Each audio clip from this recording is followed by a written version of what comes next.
Olá, ouvintes, pessoal. Estamos aqui mais uma vez no podcast Estação Família, gravando mais um aqui com o professor Felipe Siqueira, ele que é um exímio conhecedor do Direito Penal e Processo Penal. Eu sou Ivan César, aluno do 5º período do curso de Direito da Faculdade Estácio Teresina, e estamos aqui para debater um tema muito importante, que é o crime de feminicídio, que atualmente está tendo uma repercussão nacional e internacional, né, pessoal? Está sendo algo muito relevante e a gente vai estar discutindo aqui para vocês a partir de agora.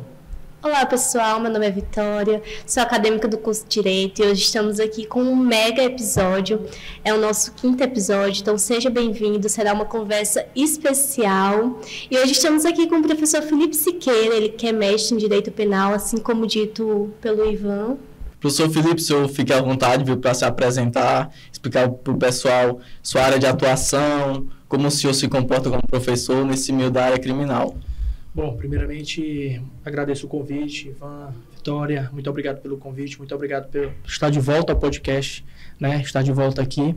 E hoje nós vamos trabalhar um tema muito importante, né, um tema necessário de ser debatido, um tema que nós sabemos a necessidade de se discutir, tendo em vista ser um tema que, apesar de valorar de forma negativa, ele tem uma certa incidência no contexto social. Então, a gente precisa discutir o tema, precisa entender a pertinência e entender as alterações legislativas. Até onde essas alterações são importantes, né? De que forma essas alterações podem ser relevantes e será se realmente elas serão necessárias, será se realmente serão eficientes, né? A gente tem que pensar isso de uma forma maior. Não pensando com a ideia simplesmente punitivista. Esse é um ponto determinante. Sempre que se discute direito penal e não só o feminicídio, é interessante perceber a forma como esses temas são pontuados, né? Hoje nós temos na discussão, muitas vezes, uma figura punitivista, né? Aumentar a pena do crime, será se vai resolver mesmo a situação, né? Então, quando nós aumentamos a pena de um crime com a ideia de tentar frear essa conduta, será se realmente isso será necessário? Então, o nosso intuito hoje é discutir um pouco a respeito da temática do feminicídio, né? Entendendo as alterações legislativas que esse tema sofreu e repercutindo através de aspectos também filosóficos, sociológicos, contextos históricos que nos permitem entender o porquê dessa crescente e o porquê desses dados, né, tão alarmantes no contexto do feminicídio. Sim, professor, é uma coisa muito importante também, que eu gostaria que fosse esclarecido, porque muita gente confunde homicídio com feminicídio, porque tem gente que acha que só pelo fato de matar uma pessoa, por exemplo, atirou numa mulher e ela morreu, já pratica o feminicídio, como é que seria isso na vida real, na prática, assim, no dia a dia, essa caracterização e diferenciação? Pronto. Quando nós falamos no feminicídio, vamos primeiro pegar um contexto, um conceito legal, né? Por quê? Porque o feminicídio, ele era uma qualificadora do crime de homicídio, né? Então, em 2015, ele entra como uma qualificadora, só que esse conceito, ele foi maturado ao longo do tempo e desde o ano passado, né, 2024, nós tivemos a Lei 14.994 de 2024. Essa lei, ela trouxe ali o feminicídio como um crime autônomo. Então, ele deixa de ser uma qualificadora do crime de homicídio e passa a ser um crime autônomo. Hoje, a previsão legal do feminicídio está no artigo 121A, tá, do Código Penal. Hoje ele é um delito autônomo, ele deixou de ser uma qualificadora do crime de homicídio e passou a ser um crime autônomo, previsto no artigo 121A do Código Penal, como trouxe a previsão da Lei 14.994 de 2024. Pessoal, quando nós falamos em feminicídio, nós temos a violência, uma violência contra a mulher, uma violência que ela vai partir do menosprezo ou discriminação a essa condição de gênero. Então, nós temos aqui nesse caso o fato da vítima ser mulher. Esse é um ponto determinante. É o menosprezo ou discriminação aqui por o fato, eu estou diante de uma situação de gênero, então o fato da vítima ser mulher. É interessante pontuar isso, porque quando nós observamos, né, o artigo 121A, e aqui me permita rapidamente escorrer, fala matar mulher por razões de condição do sexo feminino. Olha só, matar mulher por razões de condição do sexo feminino. Gente, quando nós estamos falando disso, se você observar a pena, você tem uma pena de reclusão de 20 a 40 anos. Né? Então, assim, eu sempre gosto de falar que a gente precisa sempre ter muito cuidado quando se fala do crime, né? E quando se fala das ideias de sanção e reparação. eu penso que quando se discute fatores criminógenos, é sempre importante entender como esses fatores são pontuados. Por quê? Nós temos fatores históricos, nós temos fatores aqui que contribuem para esses números. Né? Em 2024, nós tivemos 1.450 feminicídios. Em 2024, nós tivemos 1.450 feminicídios. Quer dizer, estou diante de um número considerável.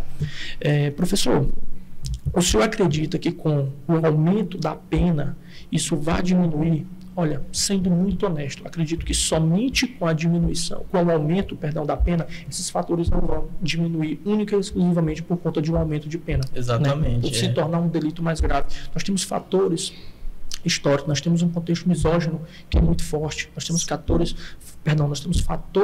históricos aí que determinam essas condições. Então, quando nós falamos, e aí respondendo a sua pergunta, professor, então você está falando que matar a mulher por razão de condição do sexo feminino. Pois muito bem, quando a gente pega o parágrafo primeiro, vai falar, considera-se que há razões de condição do sexo feminino quando o crime envolver. E olha só, quando é que eu vou considerar as condições do sexo feminino? E aí nós temos o inciso primeiro e o inciso segundo. Violência doméstica e familiar. Inciso segundo, menosprezo ou discriminação à condição de mulher, conforme nós tínhamos pontuado. Gente, perceba, esses quadros, esses dois contextos são contextos extremamente rotineiros. Né? Quando você pega esses 1.450 feminicídios, nós temos aqui 1.450 vidas que foram perdidas nesse contexto. E aqui a gente precisa falar também dos casos que não foram ali contabilizados, não foram notificados. Essa questão, isso. Por exemplo, tem um dado interessante aqui do nosso estado do Piauí, de 28 feminicídios no segundo semestre do ano passado, 25 não tinham nenhuma notificação, não tinha nenhum registro ali de uma medida protetiva, né? Não teve nenhum registro de um pedido de socorro ou até de se procurar a delegacia da mulher para narrar aquela situação. Sim. Então você percebe que dos 28, 25 aconteceram à margem, né? Ao arrepio da lei, sem nenhum contato com uma medida protetiva, sem nenhuma notícia, crimes desse fato em uma delegacia. Então perceba o quanto isso nos assusta, né? Enquanto esses ciclos de violência são determinantes. E por falar em ciclos de violência, me permita aqui traçar um ponto que é sempre interessante quando nós falamos desses contextos, né? Os ciclos de violência, porque o feminicídio, em alguns casos, ele não é o primeiro ponto, né? O feminicídio, em muitos casos, por exemplo, existe um contexto de violência em algumas situações que fazem com que essa conduta, ao final, ocorra. Mas você tem, muitas vezes, o feminicídio não é o começo. Sim. Nós temos uma violência moral, nós temos uma violência psicológica, exatamente. Nós temos uma violência patrimonial em muitos casos. Nós temos verbal também. A verbal. Uma série de fatores que, de certa forma, originou o feminicídio, né? Mas eu gostaria de pontuar aqui, professor, a questão justamente do crime ter se tornado autônomo, né? Porque anteriormente ele era uma qualificadora do crime de homicídio, o 121 padrão do Código Penal. Porém, como agora ele é um crime autônomo, tem inclusive a maior pena base, que é de 20 a 40, ou seja, agora ele vai ter a própria aumento das qualificadoras, ou seja, vai caber mais qualificadoras no caso. Por exemplo, o crime de feminicídio foi praticado por porte de arma branca, arma de fogo, ou uso de explosivos, até também vai depender dessa questão. Porque se ele exceder, no caso, os 40 anos, por exemplo, ele vai ser condenado a 60 anos de prisão. Porém, o nosso Código Penal brasileiro só permite cumprimento de até 40. Porém, a reincidência da pena vai reduzir em cima dos 60. Ou seja, de certa forma, ele está um pouco mais gravoso. Está um pouco mais gravoso a quem pratica, os agentes que, de certa forma, vão temer, digamos assim, um aumento de pena maior. Mas eu percebi que, atualmente, essa questão do crime ter se tornado autônomo não influenciou tanto assim, apesar de ter uma pena realmente bem severa, comparada a outros crimes. É muito importante, Ivan, a tua pergunta, a tua colocação, na verdade, porque quando nós olhamos para os outros fatores que são condicionantes também para a prática delitiva, nós temos inúmeros fatores que também condicionam a prática de crimes, né? Quando nós analisamos esses outros fatores, nós percebemos que existem situações, por exemplo, e aqui eu gostaria de pontuar, para além dos ciclos de violência, né, quando nós falamos, e só para fechar a ideia dos ciclos, para responder a tua colocação, é muito comum que você tenha um ciclo ali de lua de mel, né? de uma conversação interessante, e aí quando você tem um conflito, né? Vem um conflito. O conflito, quando ele não é dirimido de uma forma correta, você acaba tendo o quê? A violência. Então você fica nesse eterno ciclo, né? Lua de mel, o conflito, a violência. Lua de mel, o conflito e violência. Então muitas vezes o feminicídio, ele é uma situação que vem de uma cadeia, né, de outras formas de violência. E aí, quando nós chegamos nesse ponto, né, de observar esses fatores, né, que acabam condicionando, você tem, por exemplo, a figura os fatores históricos, né, a misoginia e fatores aí que vão contribuir, mas eu gostaria de traçar aqui um panorama diante da tua colocação, que é a respeito da banalização que se tem em alguns fatores. Hannah Arendt, ela trabalhava muito essa questão da banalização do mal. E eu consigo aqui enxergar, por exemplo, eu estava essa semana vendo uma página no Instagram, e eu vi uma postagem de uma novela que teve, né, e tinha um coronel, né, só vendo coronel jesuíno, e ele tinha um jeito ali muito forte de se tratar, né, era um jeito altamente autoritário, machista, patriarcal, conforme era uma novela de época que retratava a concepção da época, né. Então, quando nós falamos desses fatores históricos, né, eu vou remontar aqui rapidamente a essa questão, né, do coronel jesuíno. Vamos pegar aqui o ponto que muita gente que está nos assistindo já vai conhecer, vai lembrar e vai até ver no Instagram, tem páginas dedicadas, né, ao coronel jesuíno. Então, assim, qual é a questão? É que a forma como ele reportava a sua esposa à época, né, e é tanto que ao final ele acaba, né, assassinando a esposa. Você vê a dona Sinhazinha, né? Vários tratamentos, né, a forma como ele tratava, que no final culminou, né, no assassinato da esposa, né?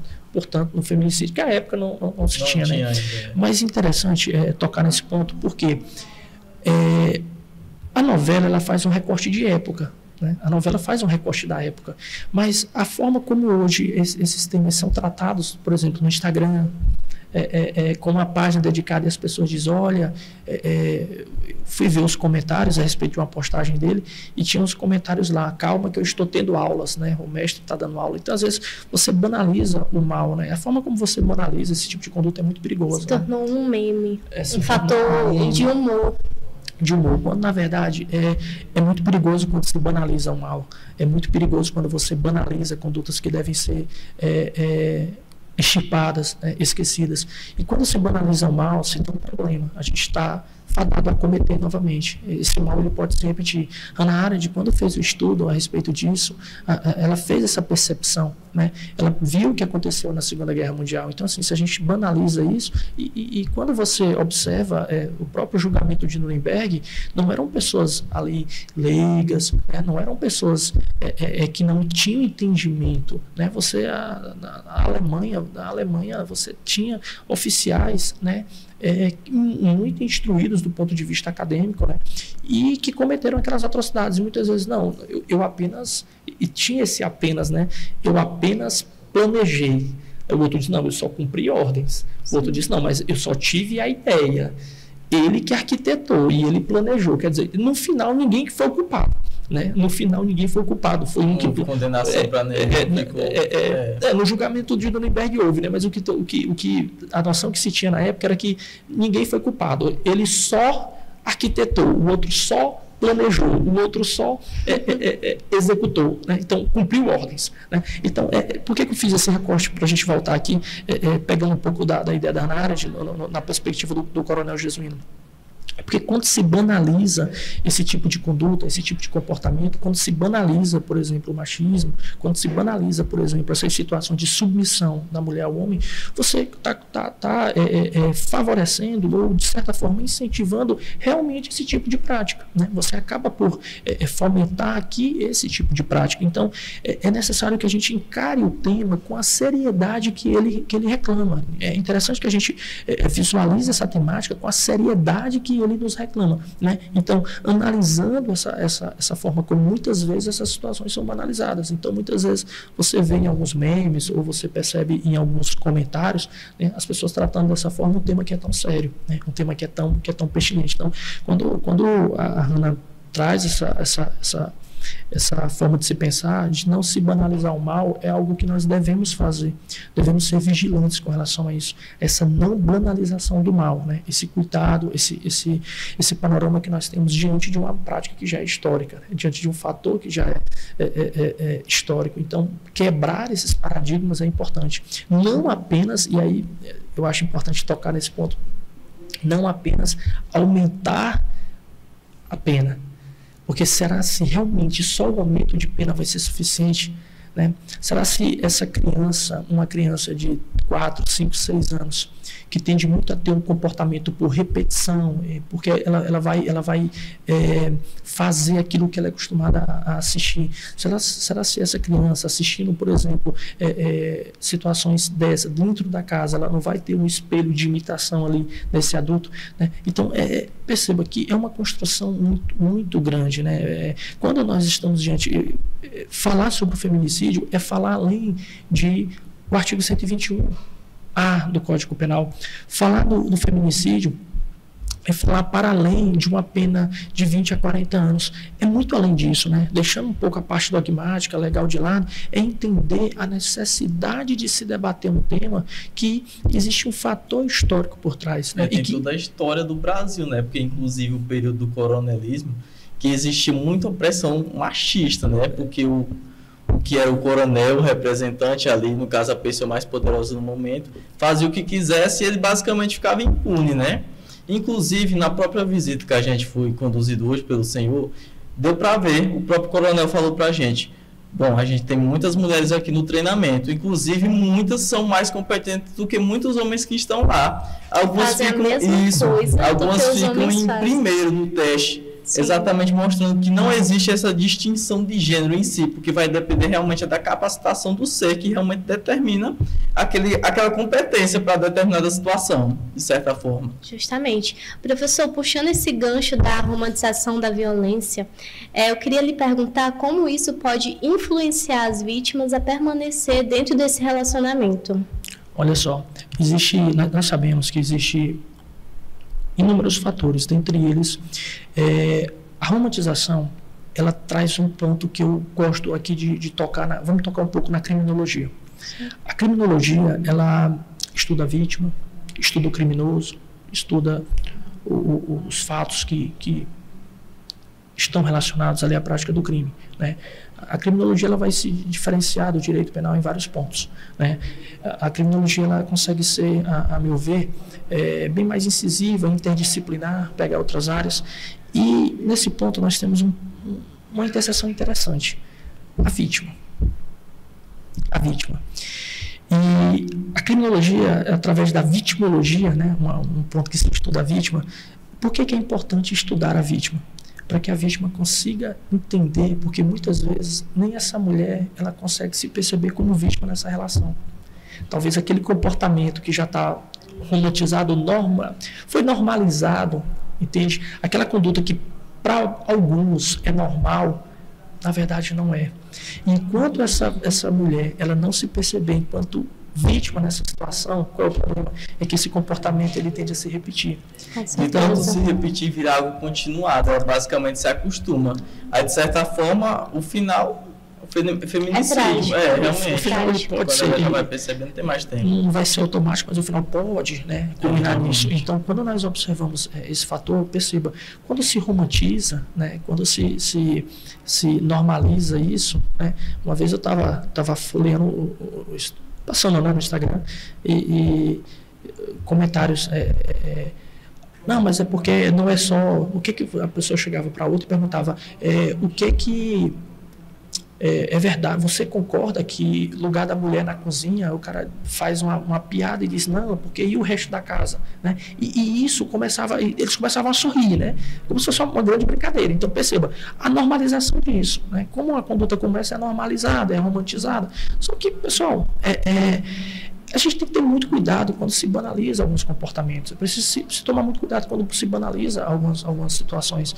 Hoje a gente estava fazendo, nós fizemos essa visita, né, no BOP, no BOPAE, e hoje me veio a recordação de uma palestra de uma delegada. Ela esteve conosco aqui na casa, doutora Milena, né, no período passado. E ela veio aqui falar justamente sobre a atuação da mulher, né, na força policial, na atuação da polícia, nos cargos de chefia, né?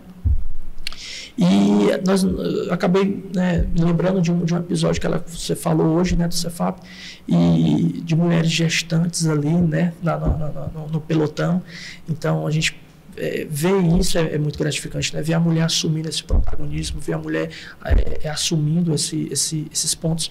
E me chamou a atenção uma fala da doutora Milena, que quando houve aquela fuga de presos de uma penitenciária no Rio Grande do Norte, né? Ela teve aqui e narrou essa história, né? Que alguns foram destacados, né, as forças especiais, para fazer a captura, a perseguição e captura dos presos, e nesse meio, né, de policiais de elite, tinha uma mulher, né? Quer dizer, no meio de vários homens, né, centenas ali, tinha uma mulher, né? E meio que na comunicação deixou o rádio ali e acabou falando, olha, o que essa mulher está fazendo aqui, né? Sim. E acabou escapando, o rádio estava aberto, né? Mas só para a gente observar isso, como isso é forte, né? O quanto isso é forte. Detalhe, aquela mulher estava ali por competência, né? Ninguém a convidou, ela chegou ali por seus próprios méritos, né? Ninguém a convidou. Mas quando se normaliza, enquanto essa conduta for normalizada, infelizmente comportamentos assim serão praticados. E esse fator histórico é importante porque quando nós falamos, por exemplo, na figura do racismo, por que muitas pessoas acabam negando, tratam o racismo como um mimimi, ou acabam dizendo não, porque não existe o racismo, quando você percebe que nós temos 2 séculos, né, de escravidão. Nós fomos o último país a abolir a escravidão. Então, assim, essa carga, ela simplesmente foi rompida, foi esquecida. E pegando a sua fala, o senhor falou em relação aos casos do ano passado, 2024, que foram 1.450, também deu uma pesquisada nos dados e vi que 60% das mulheres eram as mulheres negras e pardas vítimas do feminicídio. Ou seja, são vários fatores culturais, sociais, que influenciam tudo isso que a gente vive na sociedade de hoje. Realmente é algo triste. E muito, né? Quando você olha esses dados, né, você consegue perceber que o que nós estamos falando não é um mero achismo, né? Não é uma mera concepção, ou se trata de uma opinião. Não, mas existe um fundamento, né? Eu fiz questão de tocar nesse ponto do racismo, porque assim, nós sabemos que... imagina, quando você coloca o feminicídio, né?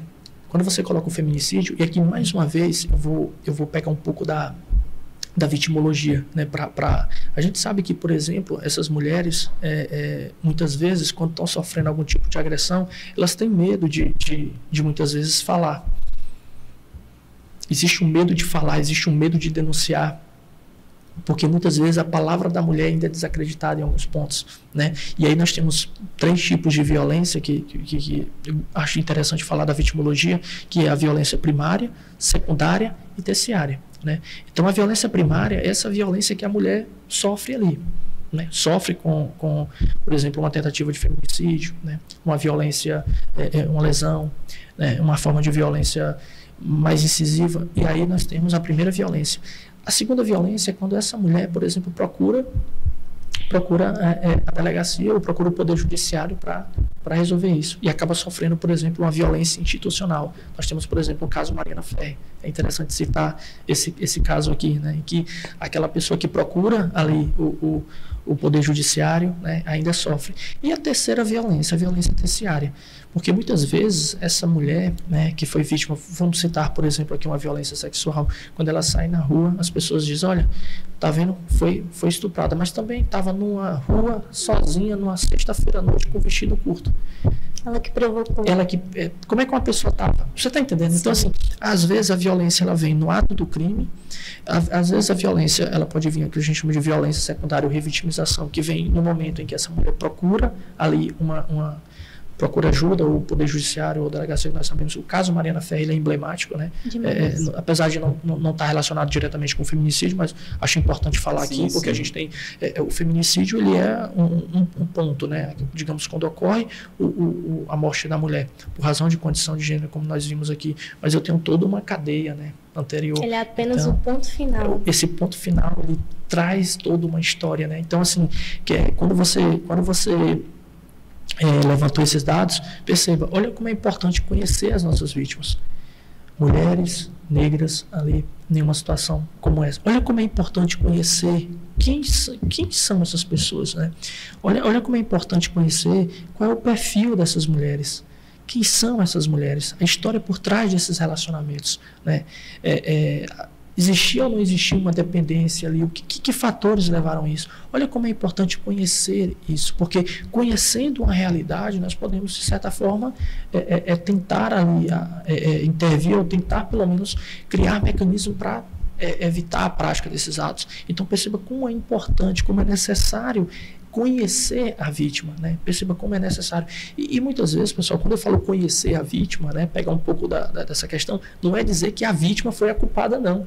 Sim. É conhecer esse papel, é conhecer a vítima, para que essa vítima, a partir do momento em que você conhece, você percebe, você consegue ali criar mecanismos para evitar a prática. Entender quais são os padrões de vítimas e o porquê das ocorrências, realmente isso é muito importante. Nos dados também que eu procurei mais saber, eu vi também que uma mulher morta a cada 17 horas e 71% ocorre dentro da sua própria casa. Ou seja, o lugar de conforto da nossa segurança já não se torna mais. E olha só, eu estou só pegando aqui a situação de que o artigo 121A trouxe, né? Na questão de descumprimento de medida protetiva, que nesse caso aqui a gente tem um aumento de pena, né, que vai de 1/3 até metade. Olha só, quando você pontuou isso, Vitória, porque é interessante que a gente reflita sobre isso, porque perceba, foi uma pessoa conhecida, é uma pessoa que tem uma relação ali, né, acontecer dentro da própria casa. Isso me chama a atenção muitas vezes nos crimes de estupro de vulnerável, né? Foi um estupro de vulnerável, às vezes, não, mas era uma pessoa da confiança, né? Era uma pessoa próxima. Então, perceba, em alguns casos como esse, é uma pessoa da convivência, né?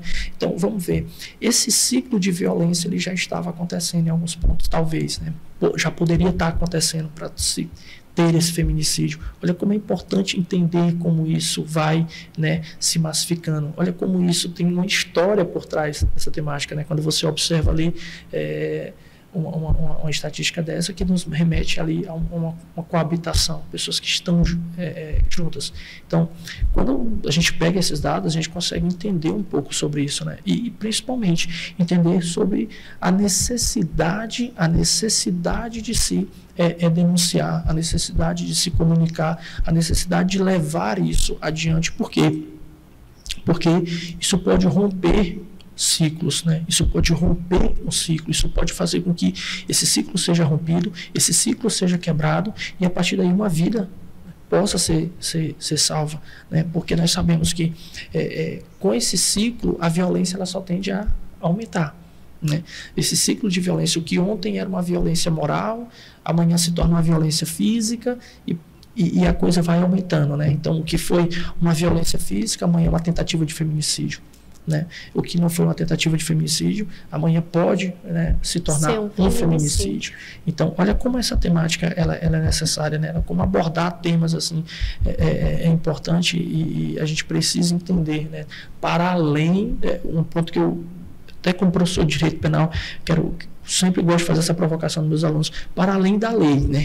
Sim. Não é achar que 20 a 40 anos e agora está resolvido o problema, né? Não é isso, pessoal. Não é essa ideia punitivista, essa ideia de aumentar a pena, essa ideia de não, vamos aumentar a sanção, enquanto enquanto a percepção for eminentemente punitivista, enquanto se tratar temáticas como essa de forma a aumentar pena, trazer uma sanção penal mais severa, e a preocupação não for através de medidas de prevenção, através de todo um contexto histórico, cultural, em que essas pessoas... A sociedade basicamente já enxerga a mulher, por exemplo, em alguns tipos de trabalho, não ser capaz de executar só pelo fato de ser mulher. Isso é algo que, de certa forma, é muito triste, né? Porque a nossa sociedade, a própria Constituição garante que todos são iguais perante a lei. Só que essa questão de todos são iguais, claro que cada um tem suas particularidades, cada um tem que ser tratado de um jeito diferente. Porém, só pelo fato da pessoa ser mulher não quer dizer que seja algo de descaso para ser cometido crimes de formas tão brutais e praticamente desrespeitosas, porque muitas vezes, que não o senhor falou no caso da mulher, ela foi estuprada, mas por quê? Estava andando na rua sozinha, com roupas, vestimentas que, de certa forma, atraíram para, no caso, contribuíram, né, para o crime. Isso é algo injustificável, porque o cidadão ele tem o direito de trafegar a qualquer momento. Nós somos livres para trafegar, independente de gênero, etnia ou raça.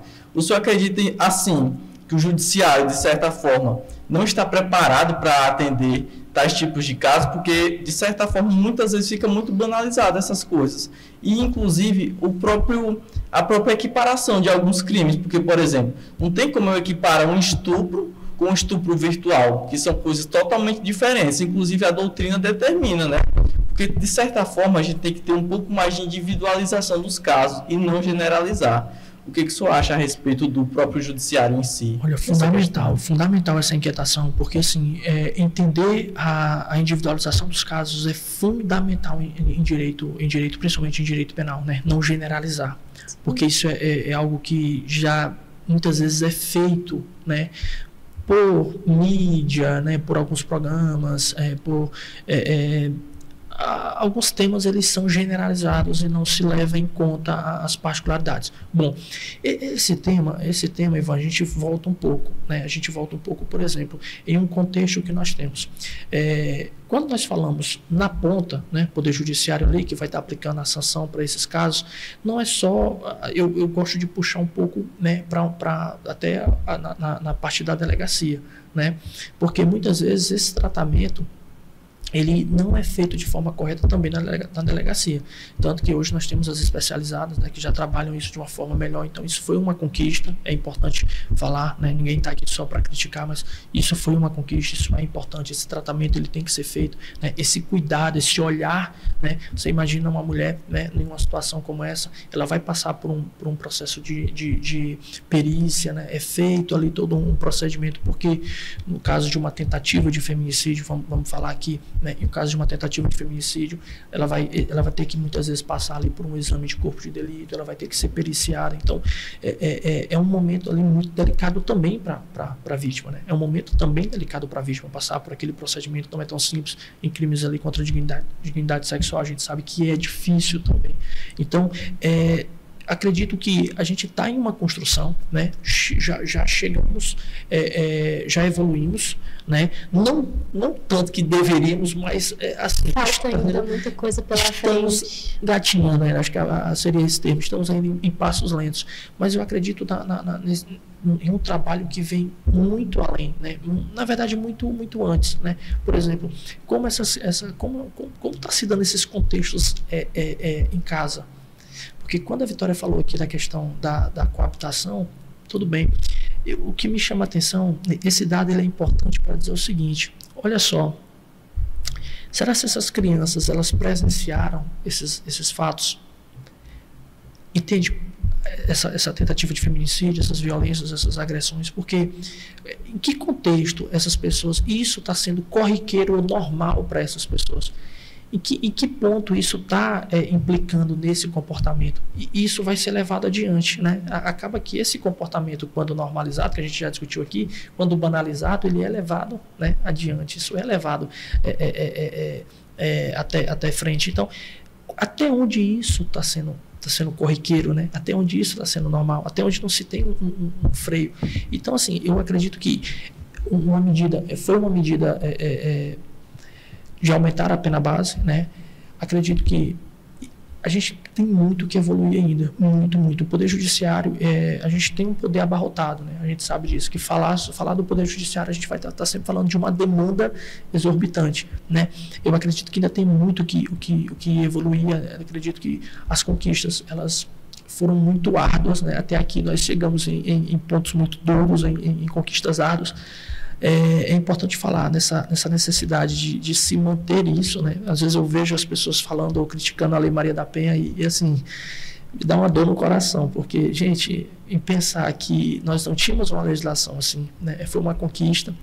Até recentemente, porque a Lei Maria da Penha é muito recente. É muito recente, então é 2006. 2006 é ontem, né, pessoal? A gente pode considerar 2006. A gente pode considerar 2006 como sendo ontem. E quando nós olhamos para todas essas conquistas, pessoal, perceba, não é o problema, às vezes não é a lei, tá? O problema não é a lei. O problema é que nós precisamos observar toda essa conjuntura que tem além disso, né? A gente precisa observar vários fatores que estão para além da legislação. Não é agora 20 a 40 anos e vamos resolver o problema de feminicídio. Não é. Né? Isso é importante. Eu tenho que pensar em mecanismos também que vão trabalhar isso no dia a dia, né? Como essas pessoas vão ser... e até, pessoal, um ponto importante, pensar também nessas vítimas, né? Porque é muito comum... na nossa persecução penal hoje, que a vítima seja colocada de lado. O feminicídio, uma tentativa de feminicídio aconteceu, então vai agora investigar para punir o criminoso, né? Mas e a vítima? Qual é o papel, qual é o peso que a vítima tem nessa situação? Infelizmente. Né? A vítima, ela é deixada de lado muitas vezes, né? Então, assim, vamos lá, uma tentativa de feminicídio. E na tentativa de feminicídio, como é que fica, por exemplo, a questão psicológica, o olhar para essa vítima? Não é só punir o criminoso, a gente não pode ter esse olhar só de punição para o criminoso. É bom muitas vezes lembrar que numa tentativa de feminicídio, por exemplo, como ficou essa mulher?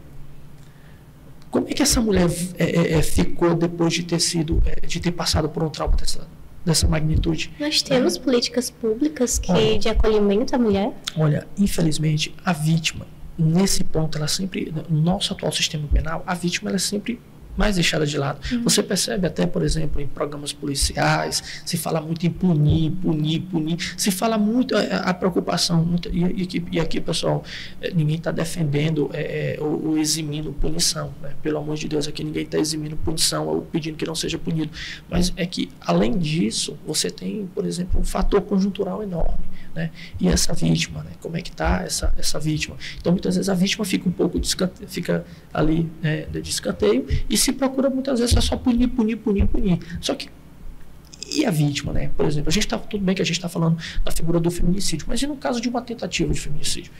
É interessante se provocar, é interessante perceber, é interessante questionar. E no caso de uma tentativa de feminicídio, como é que é feito, como é que eu olho para essa vítima, né? Como é que eu vou olhar para essa mulher que pode ter ficado ali sequelada, que pode ter ficado ali... Nós já tivemos situações, pessoal, por exemplo, de homens ali em momento de ciúme extremo, jogar ácido no rosto da companheira. Tem casos de óleo quente também. Óleo quente. São coisas ácido, absurdas. E essas mulheres, elas ficam ali, né, pelo resto da vida com aquelas marcas. Como é que fica? E aí, assim, por que a gente não pode pensar só na questão... e aí deve ser punido, essa pessoa deve responder no rigor da lei. Mas e essa vítima, hein? E essa mulher que vai ficar com essa sequela? Né? Então, é pensar também, é olhar para o outro lado, né? É pensar não somente em políticas que me garantam a punição, mas também de prevenção e olhar para a vítima, e olhar para a pessoa que sofreu aquele dano, e olhar para a pessoa que passou por aquilo, né? Tentando... O professor não vai ter como reparar em alguns casos, sim, mas esse cuidado, esse olhar humano, ele é necessário. né? A gente precisa também olhar para a vítima. E muitas vezes a vítima é deixada, né? Na atual persecução penal, a vítima ela é muito deixada de lado. Principalmente a respeito do ciclo de agressões, né? Muitas vezes a mulher ela é agredida de forma brutal, com socos, pontapés, e muitas vezes fica algo muito romantizado, porque a mulher fica toda com escoriações no corpo, né? Manchas roxas, e o pessoal, os terceiros, familiares, amigos, percebem a situação. Porém, tem aquela questão também do interesse de agir, né? Porque tem que partir do pressuposto da própria vítima, porque senão não tem validade, de certa forma, processual. Porém, muitas vezes ela fica deixando de lado, apesar da família incentivar, seu namorado está lhe agredindo muito, tenta sair desse cara, né? Se sair, procura um novo relacionamento. Muitas vezes a pessoa até gosta, porém não consegue se desconciliar, não consegue se sair, abrir para um novo relacionamento, até mesmo uma nova percepção de vida.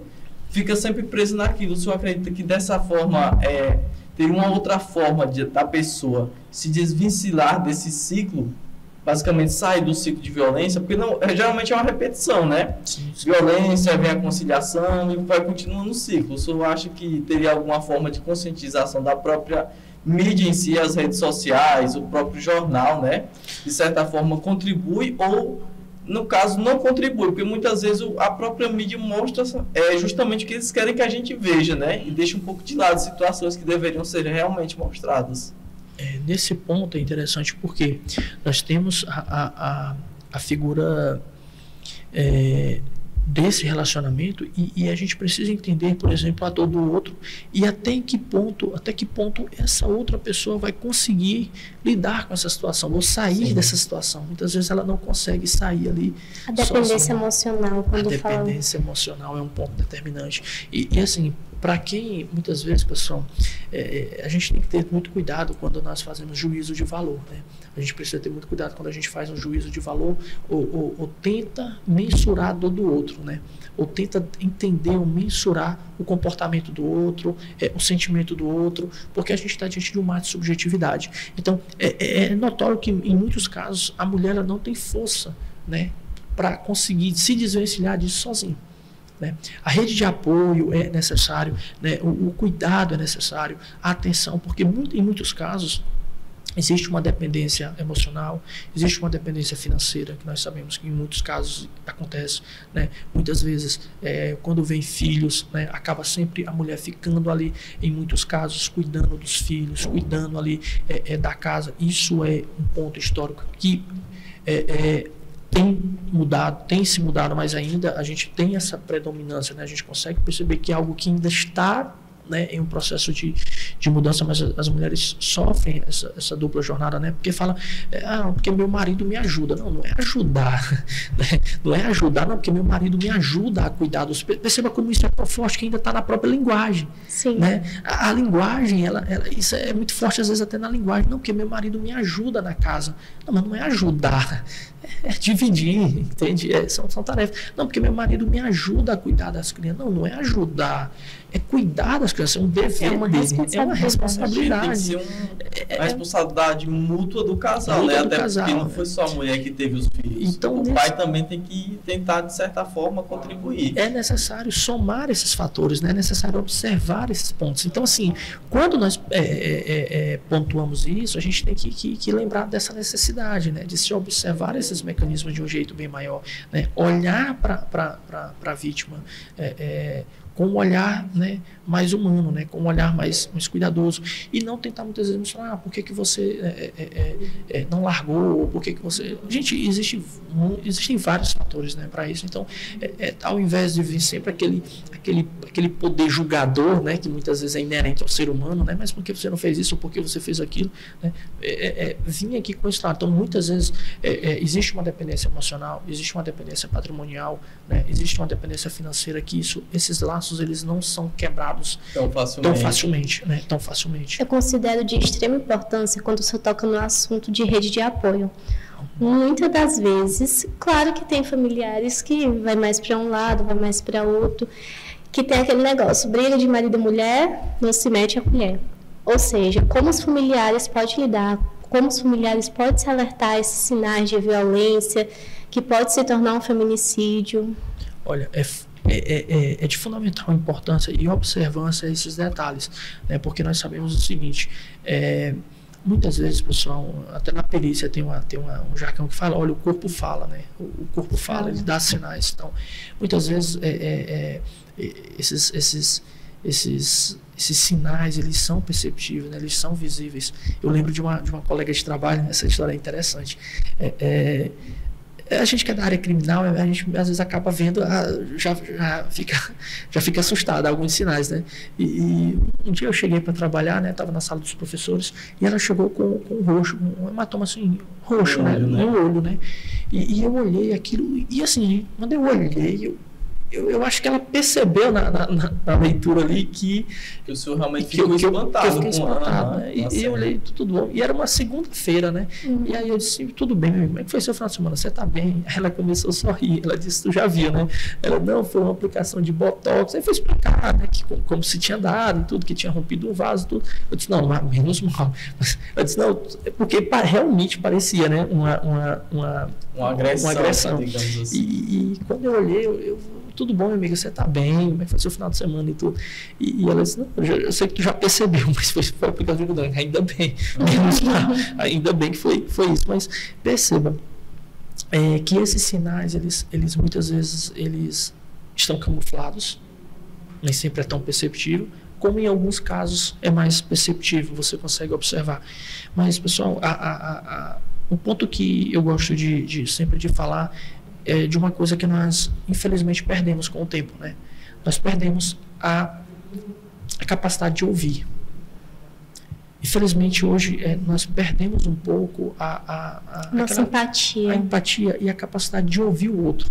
Né? De ouvir, e quando eu falo ouvir, não é ouvir para depois julgar, é simplesmente ouvir. Né? Às vezes a pessoa ela quer desabafar, ela quer ser ouvida sem a necessidade de um julgamento, ou um pré-julgamento, ou um pré-questionamento em torno dessa temática. Então, muitas vezes a pessoa ela tem a necessidade de ser ouvida, né? Mas inteira, ser ouvida.